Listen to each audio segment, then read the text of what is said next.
know what they do.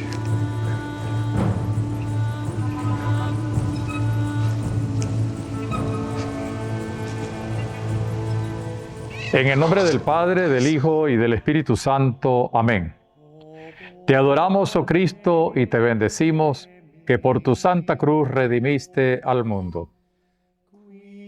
La meditación de las 7 palabras del crucificado nos brinda una oportunidad de contemplar el misterio redentor desde la propia experiencia y sufrimiento del Señor. No son palabras lanzadas al voleo.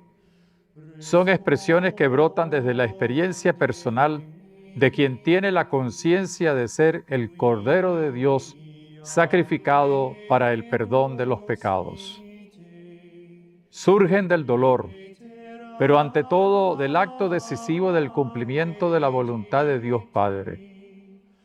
Horas antes en Getsemaní, le ha pedido al Padre que no se cumpla la voluntad del Hijo, sino que sea la de la salvación lo que ha de realizarse. Podemos meditar tantísimos aspectos que surgen de dichas palabras. A través de ellas nos podemos adentrar en la persona de Cristo y en su obra. Nos ayudan a entender el misterio de la redención y sus consecuencias en cada uno de los seres humanos. Hoy queremos presentarlas como palabras iluminadoras del misterio de la Iglesia, fundada por el Señor Jesús, para que continúe su obra a lo largo de la historia y hasta los confines de la tierra. No en vano, siendo el cuerpo de Cristo, será reconocida la Iglesia como sacramento universal de salvación y comunión. Nos disponemos a ver 3 facetas de esa Iglesia comunión, una santa, católica y apostólica.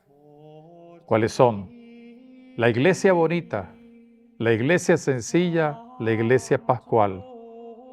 Pretendemos dar algunas pinceladas desde las palabras del crucificado para así renovar nuestro compromiso bautismal. No debemos olvidar cómo el bautismo nos incorpora a la muerte y resurrección del Señor y además de hijos de Dios, nos transforma en testigos del resucitado.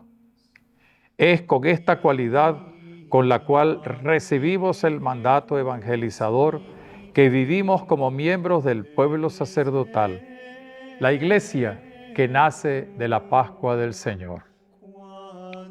Padre nuestro que estás en el cielo, santificado sea tu nombre. Venga a nosotros tu reino. Hágase tu voluntad, así en la tierra como en el cielo. Danos hoy nuestro pan de cada día.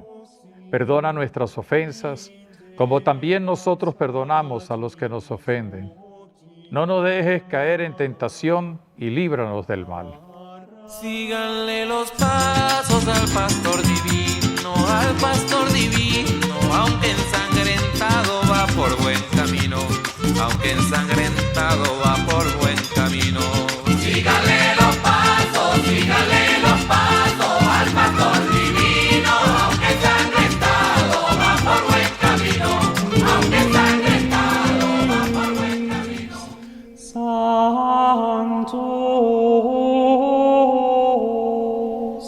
et immortalis miserere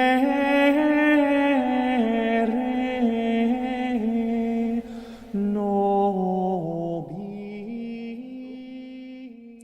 Te adoramos, oh Cristo, y te bendecimos, que por tu santa cruz redimiste al mundo.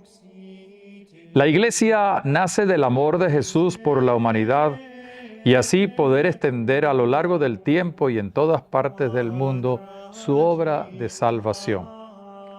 Como lo recordamos en el Catecismo, la Iglesia tiene la misión de anunciar la palabra de vida eterna y extender el reino de Dios por todas partes y épocas de la historia posterior a la ascensión del Señor.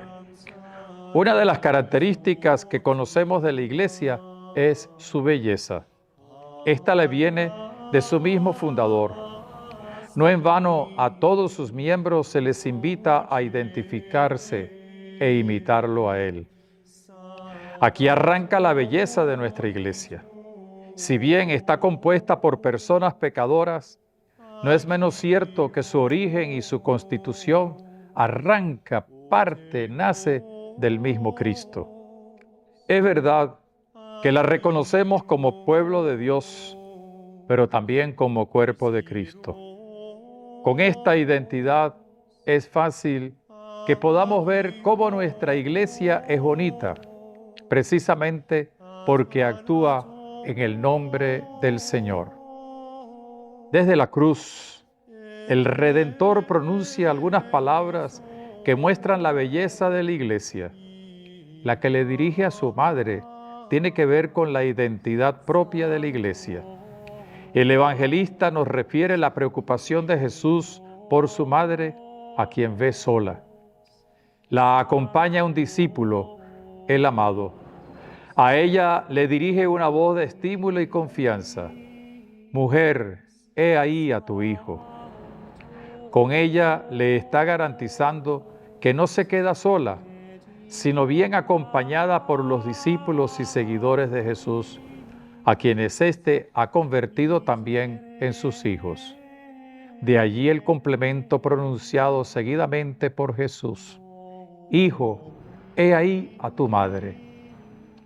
Los primeros intérpretes de la palabra de Dios coinciden en dos cosas importantes. Una primera es la referencia a María, la mujer y madre. No se queda sola, pero a la vez recibe a la humanidad como parte de su maternidad. En esa referencia se encuentra incluido el papel del nuevo hijo que representa a toda la humanidad, a la cual María la tratará como constituida por nuevos hijos. Esto mismo será desarrollado en el correr de los tiempos con la devoción mariana tan extendida y asumida por los creyentes y por nuestros pueblos. La otra posee significado profundo, el significado de la maternidad y la filiación. María representa a la iglesia que comienza a nacer, y el nuevo hijo, representado en Juan, el discípulo amado, quien es símbolo de la nueva humanidad que conforma a la iglesia. Desde la cruz, la iglesia nace. Así lo interpretan también muchos padres de la iglesia y teólogos. Dicen que desde el dolor del corazón traspasado brotó el sacramento de la iglesia. Es un gesto hermoso del Redentor, quien para asegurar en el futuro la obra inaugurada en la cruz, funda su iglesia. El recurso a la madre y al hijo, representados en los dos personajes reales del relato, habla de la belleza de la iglesia que adquiere el título de madre para acoger a los nuevos hijos, con los cuales se expandirá hasta los confines de la tierra. La iglesia bonita tiene rostro de madre y en él refleja el del Hijo crucificado para transfigurarlo en los hijos nuevos que comienzan a formar parte de esa misma iglesia. La iglesia bonita tiene los mismos sentimientos y virtudes del Hijo Jesús. Esto se comprende por medio de dos palabras que surgen de los labios del Redentor. En primer lugar, apenas ha sido crucificado, delante de la soldadesca y turba que lo insulta, expresa una hermosa petición al Padre. Esa misma petición habla del amor misericordioso que distingue al Hijo y a su Padre Dios. Perdónalos, Padre, porque no saben lo que hacen. No es fácil para un condenado a muerte implorar el perdón para los demás. En todo caso, suele pedirlo para él y por sus pecados cometidos. Sin embargo, aquí cambia la perspectiva. Jesús está cumpliendo la voluntad de Papá Dios y por tanto está ejerciendo la misericordia divina que también posee. Es algo que muchos no entienden y que consideran o un error redaccional o una especie de manifestación de romanticismo sin sentido. Sin embargo, es un gesto hermoso, propio de quien tiene el amor como fuente de todas sus acciones. La iglesia bonita a la que pertenecemos se engalana precisamente con esa misma actitud de misericordia. Ella, es decir, con todos sus miembros y acciones que le son propios, no solo está destinada a hacer llegar el perdón a toda la humanidad de parte de Dios, está llamada incluso a perdonar a quienes le persiguen, atacan, insultan o incomprenden. También a ella le corresponde poner en práctica la misericordia y decir ante quienes no la quieren o la atacan: Padre, perdónalos porque no saben lo que hacen. Puede ser que algunos de sus miembros fallen y no acepten ni perdonar ni pedir el perdón al Padre.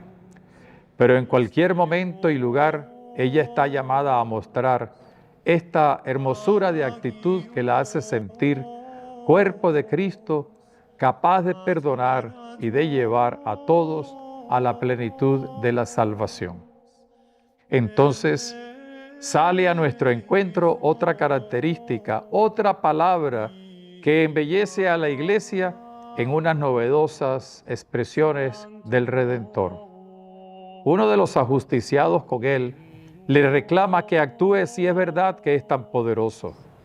El otro le manda a callar a ese compañero y osa pedir a Jesús un favor: acuérdate de mí cuando estés en tu reino. Jesús hubiera podido permanecer en silencio y hacerse el distraído, pues estaba sufriendo mucho más, lo indecible, desde la noche anterior. Pero al contrario de lo que podría esperar, responde al buen ladrón con una expresión inédita: hoy estarás conmigo en el paraíso. En ese regalo de Jesús conseguimos tres elementos importantes. Ya ha llegado la hora de la cual se nos habla tanto en el Evangelio de Juan. Hoy, hora que ha llegado en forma de comunión con el mismo Señor. Conmigo, hoy conmigo. Y la hora que se abre a la eternidad en el paraíso. Hoy conmigo en el paraíso. ¿Por qué es importante esta palabra? Además de lo señalado anteriormente, retoma la idea de la misericordia. Una misericordia capaz de escuchar al buen ladrón, de acogerlo en su comunión, de darle una respuesta a la solicitud hecha. Es una hermosa manifestación del amor misericordioso de Dios, Dios humanado, y de su respuesta a la voluntad salvífica del Padre Dios. La Iglesia, quien actúa en nombre de Cristo, encuentra en este diálogo entre ambos ajusticiados una razón para mostrarse bonita ante el mundo. Ella es bonita porque es capaz de escuchar y responder a los anhelos y esperanzas, a las angustias y dificultades de la humanidad. Ella es bonita, pues tampoco espera para después, sino para hacer siempre presente el hoy de Dios, con el cual cumple la misión de evangelizar y edificar el reino de libertad inaugurado en la cruz. Ella es bonita si no defrauda el deseo de crecimiento y liberación auténtico de la humanidad. Ella será siempre bonita si conduce a la humanidad por las sendas de la novedad hasta los pastos fértiles de la eternidad. Nos corresponde a cada uno de nosotros dar la cara, cuales miembros de la Iglesia, mostrar su belleza al escuchar al oprimido por el pecado o por quienes degradan a la humanidad. Nos toca a nosotros hacer resplandecer en cada hoy la belleza de la misericordia de Dios, anunciando la plenitud y haciendo real el perdón en cada momento de la existencia. Hacemos bonita nuestra iglesia al reflejar en todo momento su condición de madre, capaz de acompañar y acoger a los hijos nuevos en todo tiempo y lugar. La iglesia bonita es capaz también de ser sencilla y manifestar su condición pascual, como lo vamos a considerar seguidamente. Padre nuestro que estás en el cielo, santificado sea tu nombre. Venga a nosotros tu reino. Hágase tu voluntad, así en la tierra como en el cielo.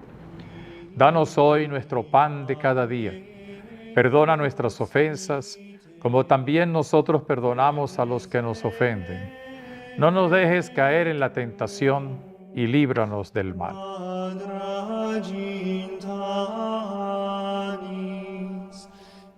El dolor de los oprimidos le está doliendo en el corazón y recobra su fuerza de siglos para conquistar nuestra liberación. Iglesia sencilla, semilla del reino, iglesia bonita, corazón del pueblo, iglesia sencilla, semilla del reino, iglesia bonita, corazón del pueblo.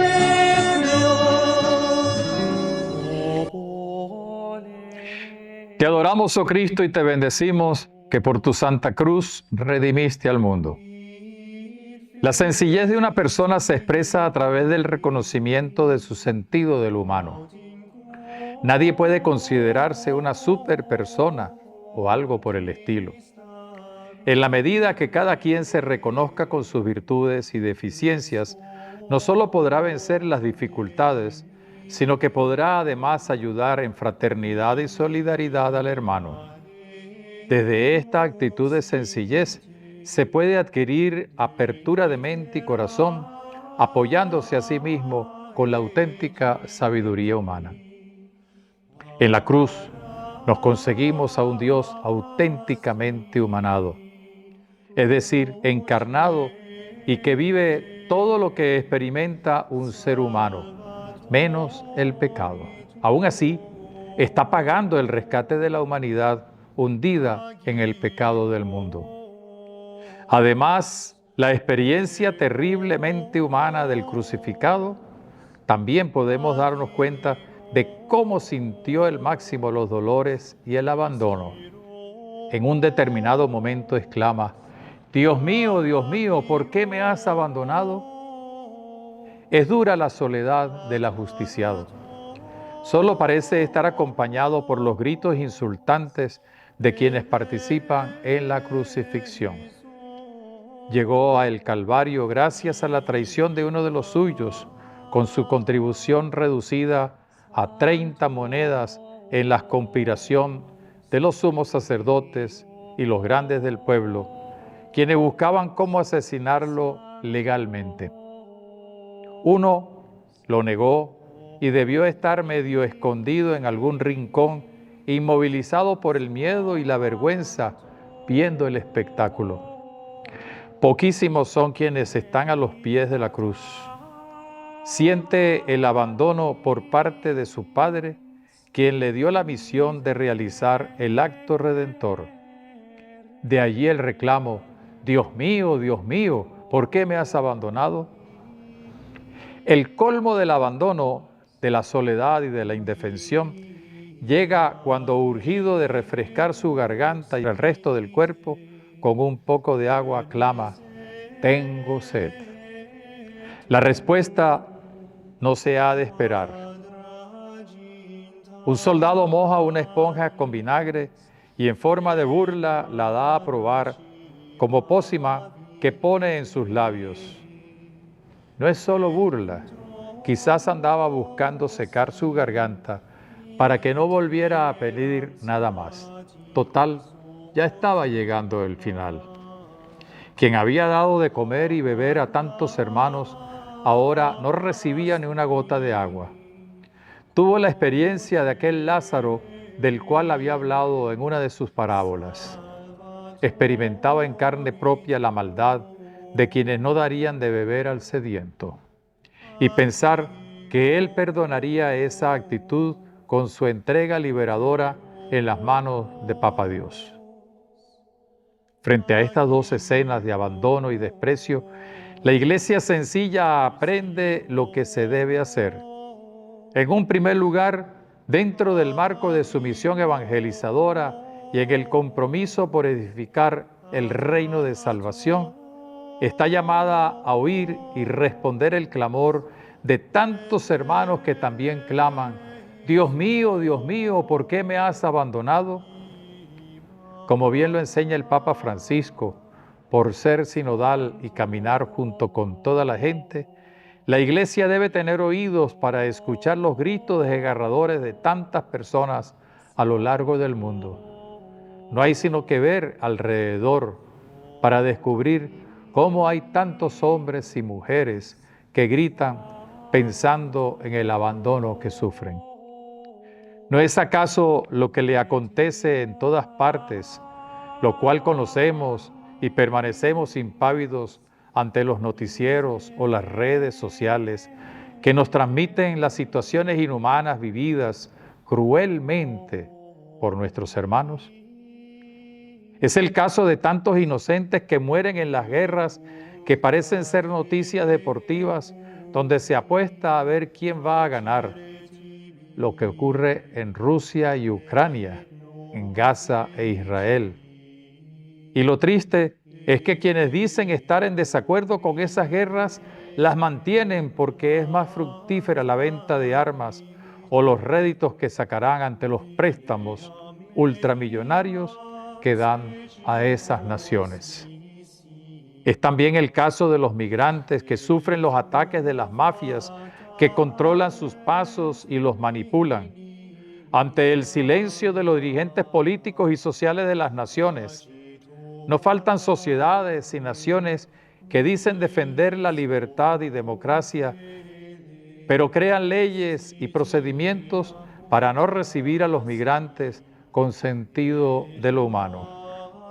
Es asimismo la situación que viven tantos indefensos y vulnerables, dominados y esclavizados por las mafias que trafican con personas, a quienes manejan con el desagradante negocio de la prostitución o siguen promoviendo el comercio de muerte del narcotráfico. A la Iglesia, con todos sus miembros y sin excepción, le corresponde dar respuesta a ese grito desgarrador que manifiesta abandono.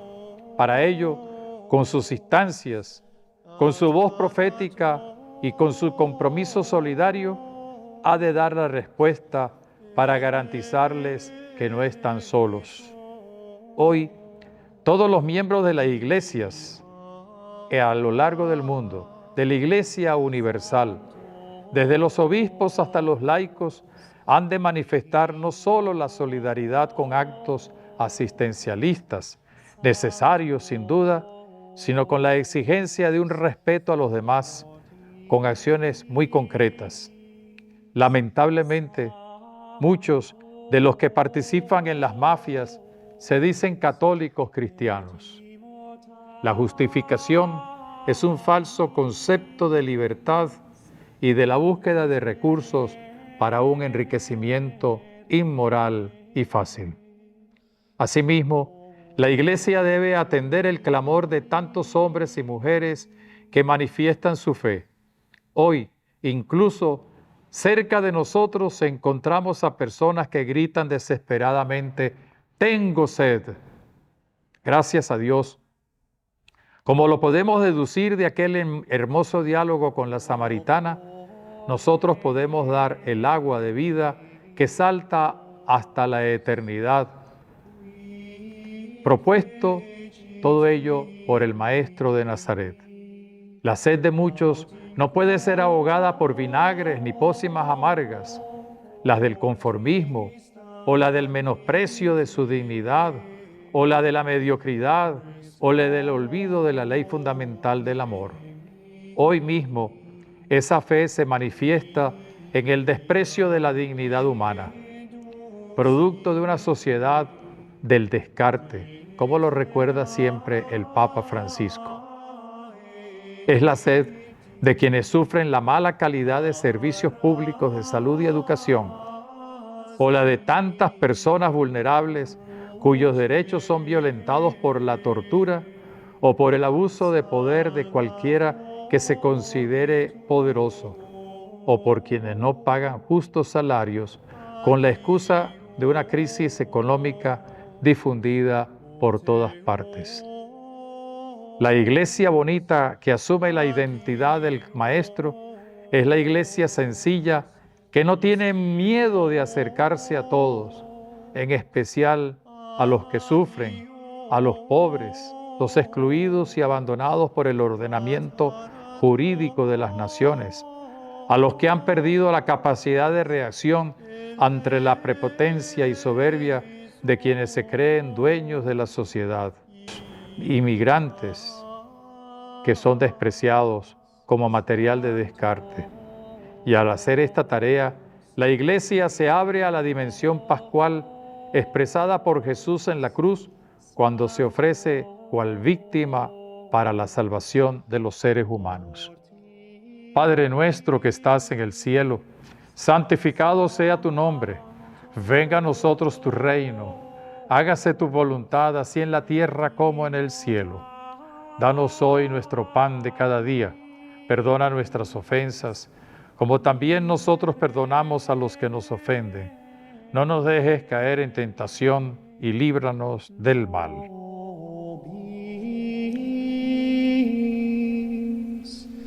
Quia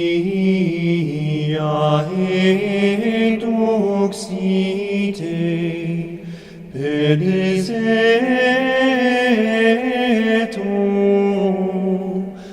Te adoramos, oh Cristo, y te bendecimos que por tu santa cruz redimiste al mundo. La finalidad de la encarnación consistió en el cumplimiento de la promesa de salvación hecha por Dios ante el pecado de los primeros padres, como nos lo recuerda la Escritura.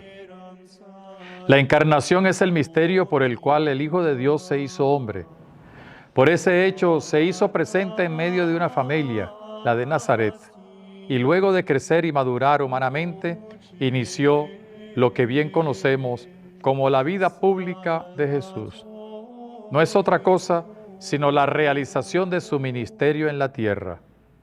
Durante este ministerio, cual palabra encarnada, anunció la llegada del reino y fue preparando con la motivación de la conversión para que sus seguidores entendieran el objetivo de su misión, el cual pasaría por la muerte redentora. Esto no lo entendieron de todos los discípulos, sino con el prodigio de la resurrección. Durante la última cena, hizo el anuncio definitivo con la inauguración de la nueva alianza, cuya permanencia en el tiempo se garantizaba con el sacerdocio nuevo, la Eucaristía y el amor, que recibía forma de mandato. Ahora, en la cruz, se estaba realizando la entrega oferente y pascual del Hijo de Dios. Quizás no era como lo esperaban algunos discípulos. Hasta pudo haberse llegado a pensar que su muerte, necesaria por ser Dios humanado, sería como la de uno de tantos maestros en un lecho rodeado de los suyos. Y sin embargo, él fue advirtiendo que sería de otra forma, de manera sacrificial, con una víctima particular, él mismo, identificado como el Cordero de Dios que quita el pecado del mundo. Así, aunque no lo entendieran en un primer momento, Jesús fue presentado como el Cordero Pascual a ser inmolado para la salvación de todos los seres humanos. Ya en las postrimerías de su vida humana en la cruz, Jesús se da a conocer como ese Cordero Pascual, debilitado y casi sin voz, se entrega al Padre. En tus manos, Padre, encomiendo mi espíritu. Es la respuesta al clamor de un rato antes, cuando le reclamaba al Padre el olvido o abandono que estaba sufriendo. Es Jesús el sacerdote que ofrece la víctima, que es Él mismo. No se vale de otro intermediario, sino que directamente va al Padre con quien desde la eternidad ha mantenido una estrecha comunión. En tus manos, Padre, encomiendo mi espíritu. Ya no hay más nada que hacer. La misión ha sido complementada.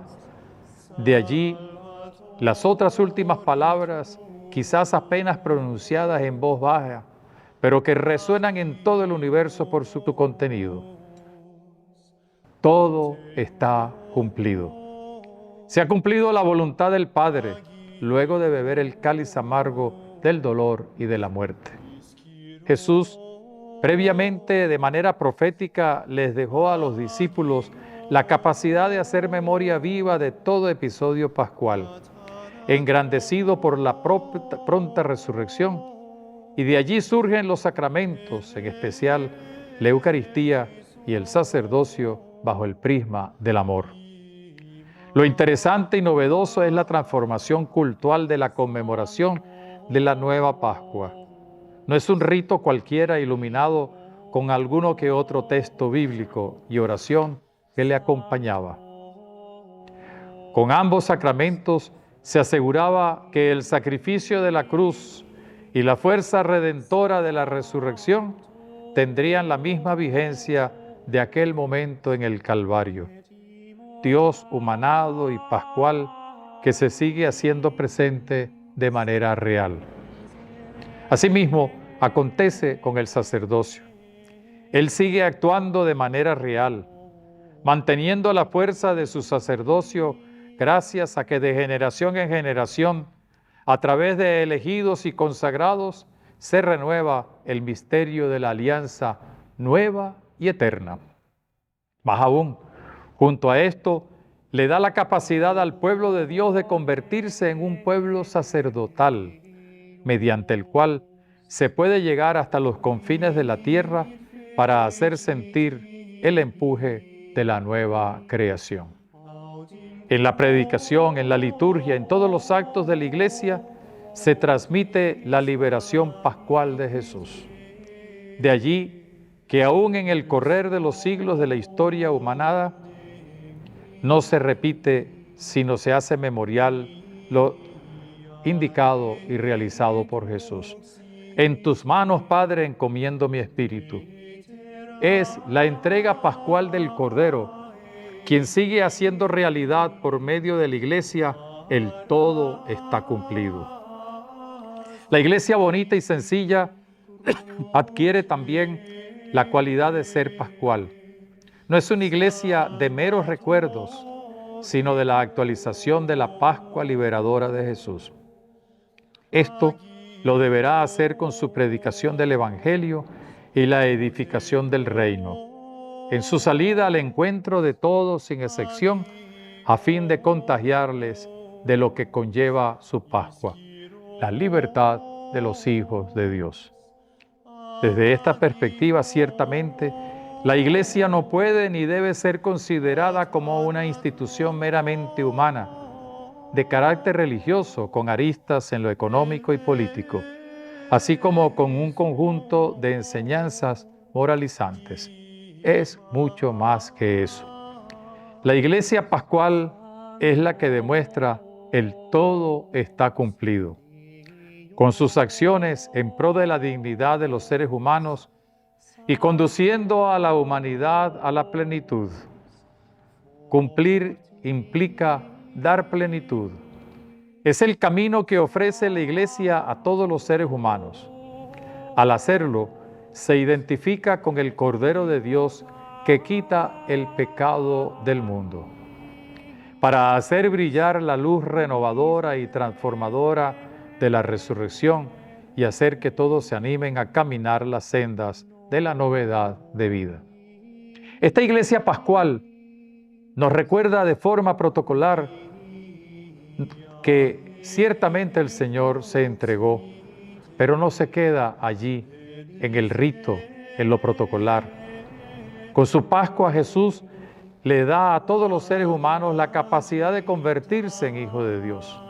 Entonces, la entrega de Jesús en las manos del Padre se convierte en la nueva forma de ofrenda pascual, la consignación en las manos del Padre de la humanidad redimida. En tus manos, Padre, encomiendo mi espíritu. Repite Jesús ahora por medio de la Iglesia.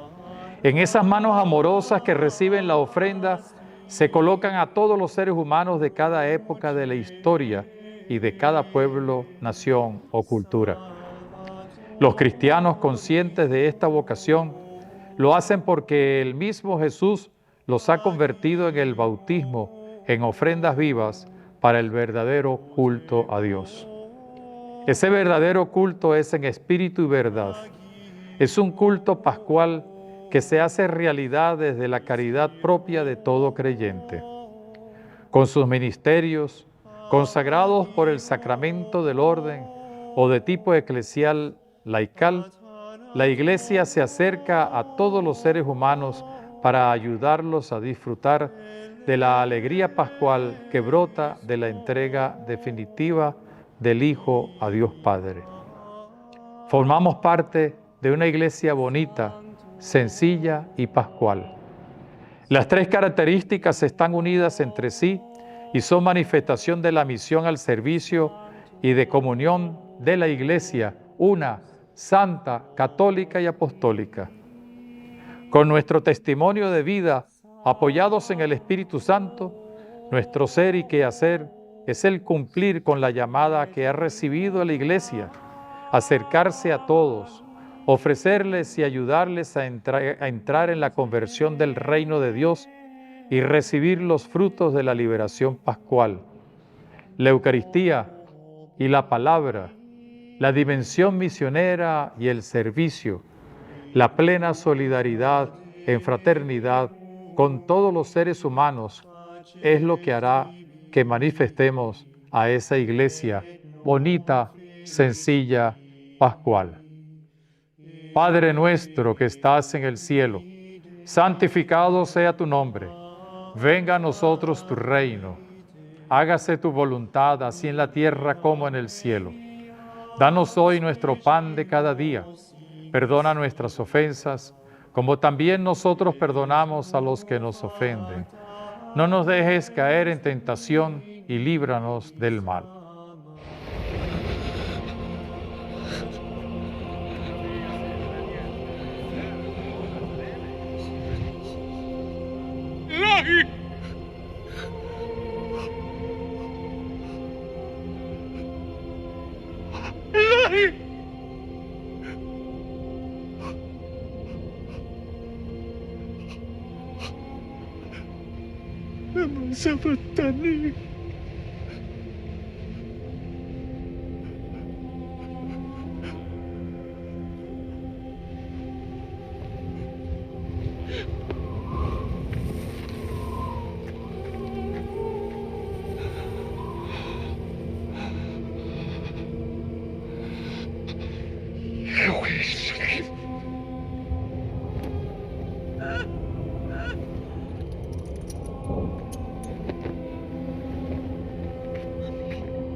They're dead.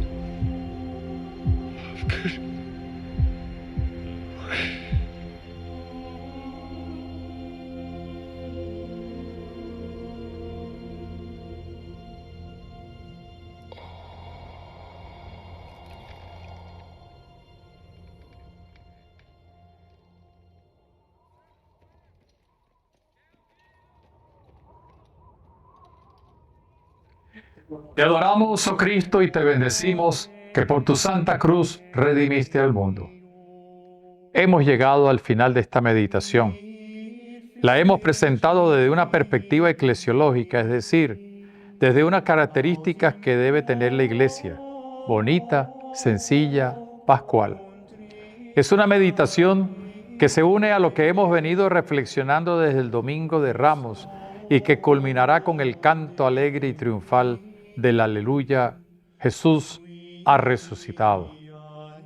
Estamos invitados a continuar meditando acerca del misterio pascual del Señor. Meditación que nos ha de conducir a un compromiso real con todos nuestros hermanos. Vivimos en un mundo que busca todo lo contrario, pero la Iglesia no le teme ni a la incomprensión, ni a las amenazas, ni a la persecución. La Iglesia actúa en nombre de su Señor, el Cordero de Dios, la víctima pascual inmolada por nuestra salvación. La Iglesia escucha los clamores de la gente y le da el agua de la libertad en el amor, el perdón refrescante que viene de Dios, la cercanía fortalecida por la encarnación del Hijo de Dios, la seguridad de un paraíso de comunión. La Iglesia actúa así porque sabe que su Maestro y Fundador ha cumplido su misión y se la ha entregado para que continúe poniendo en las manos del Padre la vida y acciones de todos los seres humanos. Nos preparamos para la vigilia pascual. Allí resonará la voz triunfante del Cordero inmolado para transformarnos a todos con su entrega liberadora y pascual. Que esta meditación y nuestras oraciones apoyadas en la palabra nos permitan reconocer nuevamente que nuestra Iglesia ha recibido la tarea de ser bonita, sencilla y pascual, precisamente porque actúa en el nombre del crucificado y resucitado. Amén. Padre nuestro que estás en el cielo, santificado sea tu nombre. Venga a nosotros tu reino. Hágase tu voluntad, así en la tierra como en el cielo. Danos hoy nuestro pan de cada día. Perdona nuestras ofensas, como también nosotros perdonamos a los que nos ofenden. No nos dejes caer en tentación y líbranos del mal. Amén. Que nos bendiga el Dios que es Padre, Hijo y Espíritu Santo. Amén.